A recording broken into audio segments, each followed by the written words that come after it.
So for the Martini ring, we're just going to take 6 to 8 inches of 18 gauge wire and just bend it near the top, give it a little kind of angle bend like that, and then however long you want your stem to be, you're going to bend it out and then make like a little base for the Martini glass.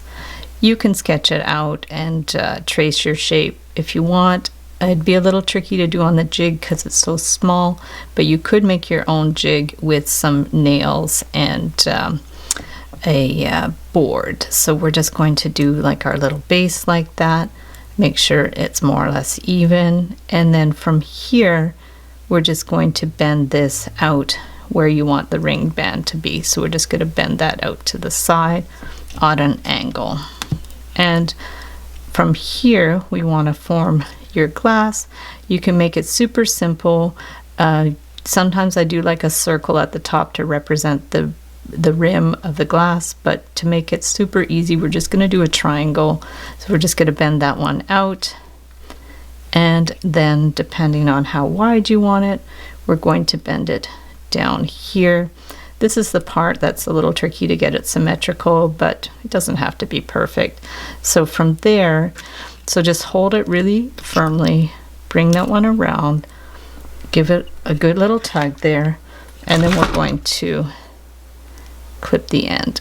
So we just give it a little clip so it's flush, and then we want to just pinch that end in so you can't really see it.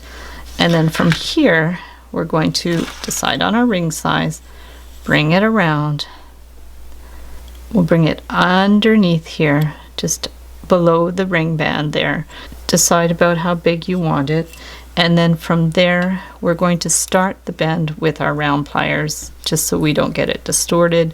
So put your round pliers in there and bend that out at an angle. And then after that, just make sure those wires stay one on top of each other, and then we're going to bend this one down. So just take this, bend it down.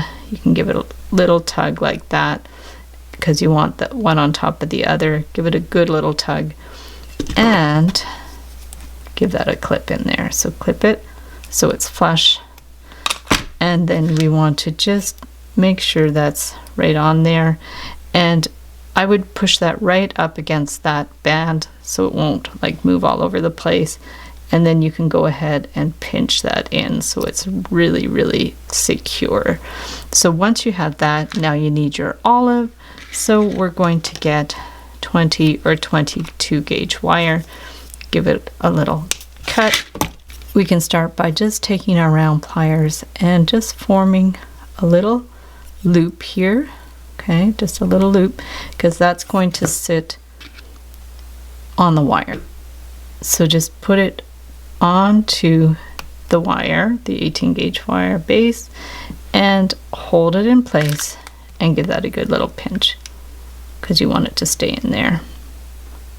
Then we're going to get our 4mm cat's eye olive colored bead, stick that in there, and then we want to bend this one down, but we want it sticking up a little bit. So just wherever you want it bent, hold it with your pliers and give it a bend down. So that's like it's going to be sticking up that much, but then you need to secure it onto here. So wherever the level that you're going to be bending it in, we want to take the wire and just give it a little angle bend there. So just take this, give it a little angle bend, and it's too long, of course, so we're just going to clip it, and then you're just going to kind of carefully with your round pliers bring it in. You can always make more adjustments if you need to, but if that's the good height, just take it and bring that one in and just give it a little tug in there. From there, make sure the wire's sort of pushed in, clip the end and push it right in there, and there you have your little swizzle stick. The final step is always to put it back on the ring cone, and there you have your super cool Martini glass ring.